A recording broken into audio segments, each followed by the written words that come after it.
So, we came to the agenda point where we have the reports back from the workshops, and I think, as I speak for my workshop, we had a very pleasant discussion.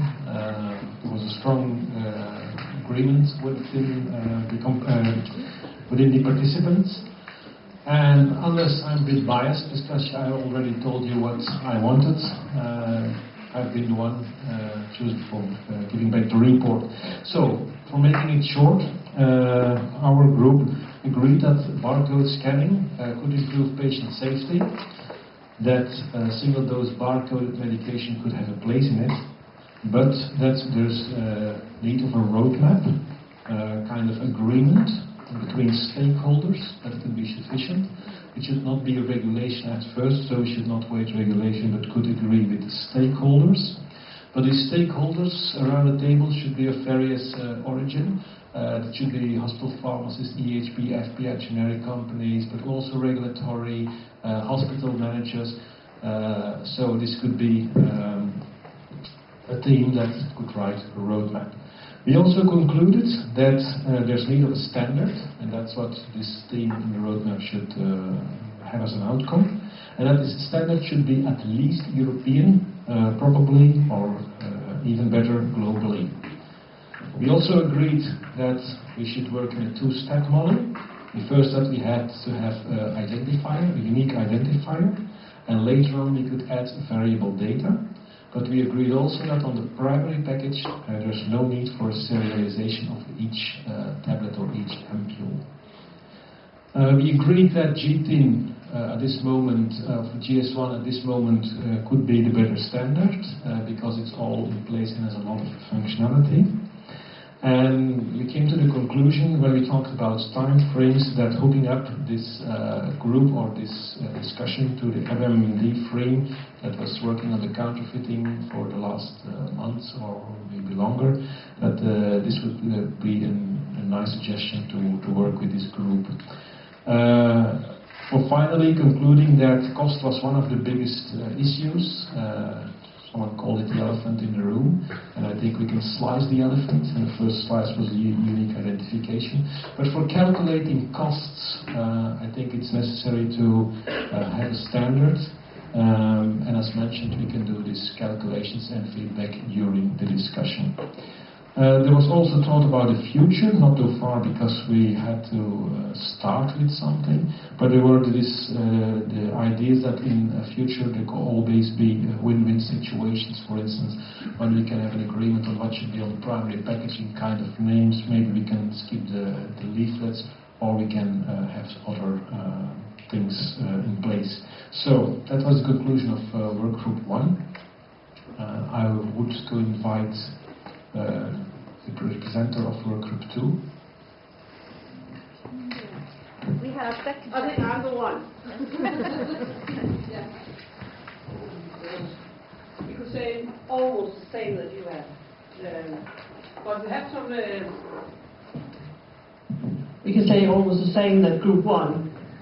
But we talked a lot about the obstacles. The obstacles are within implementation, and some of us have already tried this with the barcodes, and we know that the IT problems is huge. It's more than huge, it's extremely huge. So we should all be aware of that kind of thing.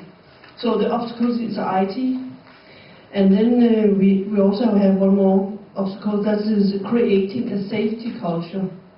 That was one of the part here from Leuven, and that Thomas told us about, and that we talked a lot about, do we want to have these failures out in the public, and maybe that's the way around, is maybe try to create this safety culture. Then we had, it's almost the same as number 1. Creating the same. And we also have this about the EU level. It takes a long time. So we need to do something before we have the regulation by the EU. So we need to do something with ourselves and some of the stakeholders that we know that's a part of this. So as a broad group, as you said, could be an interesting part. But we also need to remember that we have the politician in the local area, and this could be a big problem. So in the national level, we need to be aware that we need the politician, and we need the documentation within this area to persuade the politicians that this is a good idea, because it costs money to implement this kind of things. So, is this your favor as well? Yeah. So, that's us, group 1, no, group 2. Yeah. Thank you very much. Go to group 3, please.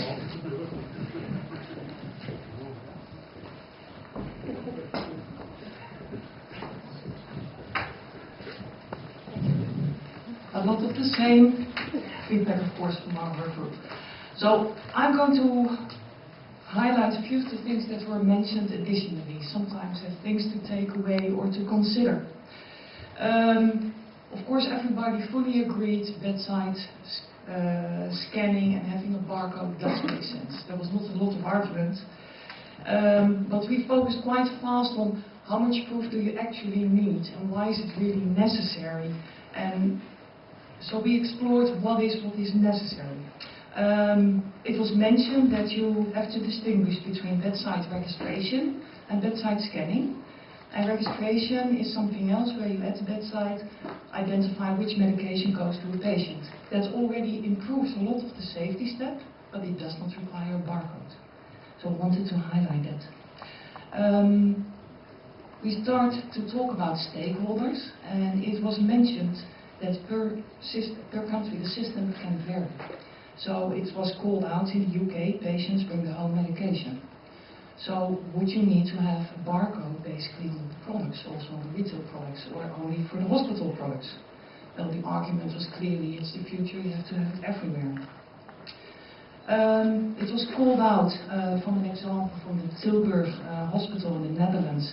The key for implementing any system in a hospital, you need to have the nurses on board. They make it happen, they drive the change. However, if you implement, it's not the nurses who are the decision makers. So there are two parties who pay. It's the administration of the hospital, because they need to put in the infrastructure, and it's of course the pharmaceutical industry.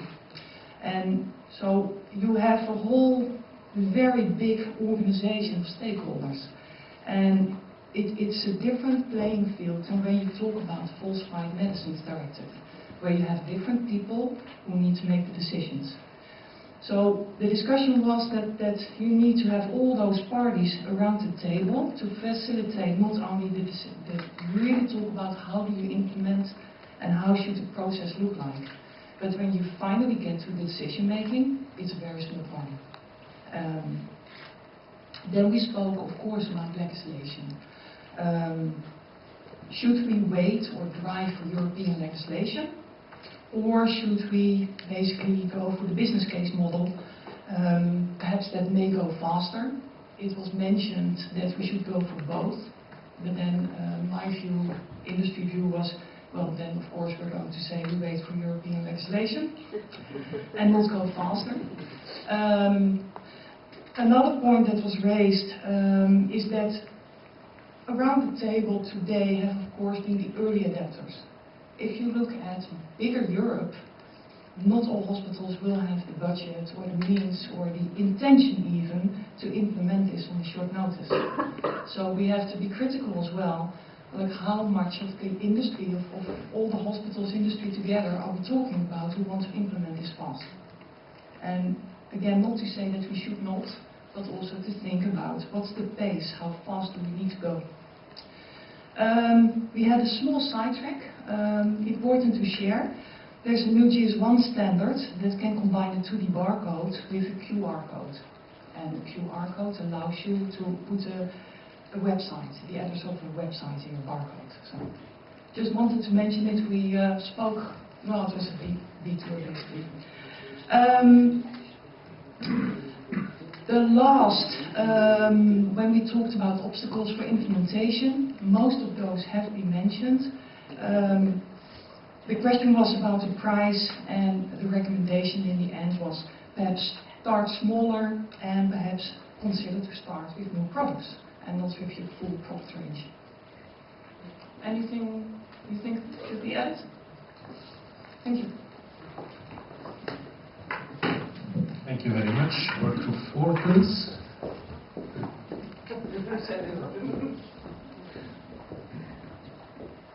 Thank you. It seems a lot has been said as we are the last group. Of course, everybody was agreeing that bedside scanning was necessary.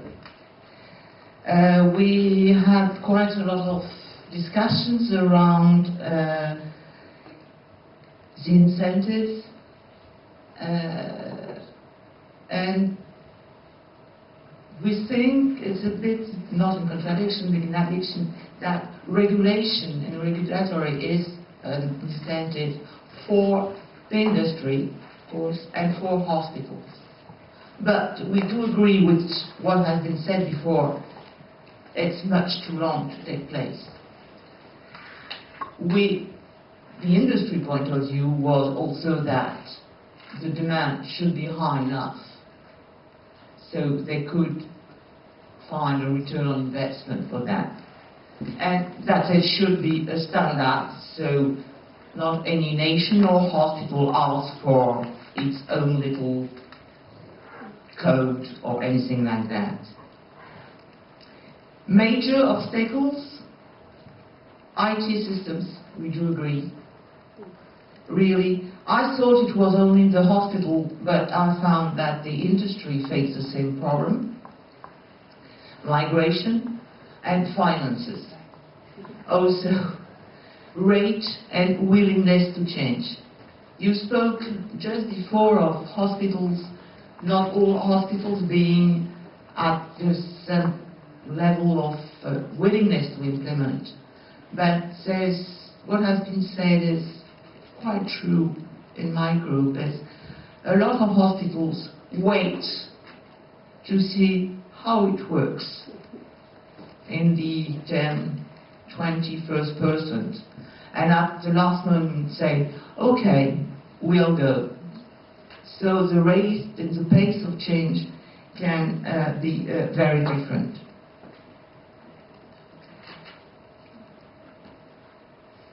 For the industry group which was with us, for them there was not really technical problems. Of course, we spoke about printed foil with chitin or printing down on the packaging line. But they can do small steps. But if we want to implement really at a full level, and I think it has just been said by a group before, is choose a few products which could be orphan drugs or could be high value products, but where the demand is global. It's for them as say, change 2 lines, but don't ask me to change 10 lines for one little country. And the challenge there is to be able to, for us Europeans and for the HP, could be a good representative, say, what are the products that we could suggest to the industry which could be implemented, where they could implement unit single-dose coding.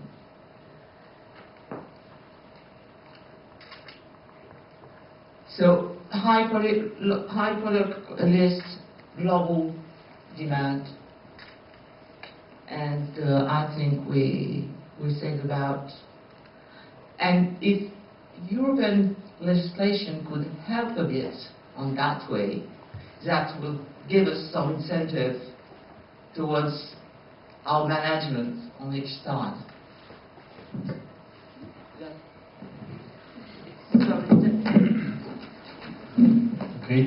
much. Some final comments, not listed in the reports. I don't think so, because 4 of them did a quite good job. No? Then I would invite Richard to the conclusions of this day.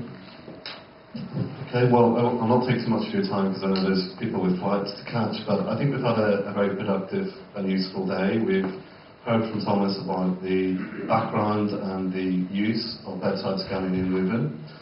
We've been able to see it in practice, we've been able to ask questions and have those answered on the ward. And I think we've been able to hear quite a useful industry perspective about what is easily possible and what isn't easily possible when it comes to production line barcoding. And that was usefully supplemented by Ulrike Kreiser from GS1 describing the international picture, the role of international global standards such as GS1 in being able to overcome some of the obstacles. And then in our workshops, I think we've been able to reach some very useful points of consensus that will certainly be able to enrich our thinking about where we go next. And also some new aspects that perhaps we hadn't considered around some of the stakeholder and software issues. So a very valuable day, certainly from our perspective, I hope from yours as well. In terms of next steps, we will be distributing a short report of today's events. We hope by the end of next week that you can share amongst your organisations. And then we'll have a full and more detailed report in the European Journal of Hospital Pharmacy, probably in due course of early next year, we hope. But we will go away and sort of analyse and think really about the things you've been telling us today and where we go next. But expect to hear from us within the coming weeks and months, because I think we've built a very good consensus platform today that we can usefully build on. So other than that, I think it's just left for me to say a very sincere and grateful thanks to UZ Leuven for making their hospital so open and available to us today, and all the work that Thomas and Karen have done in preparing today's event. So I just thank you to them.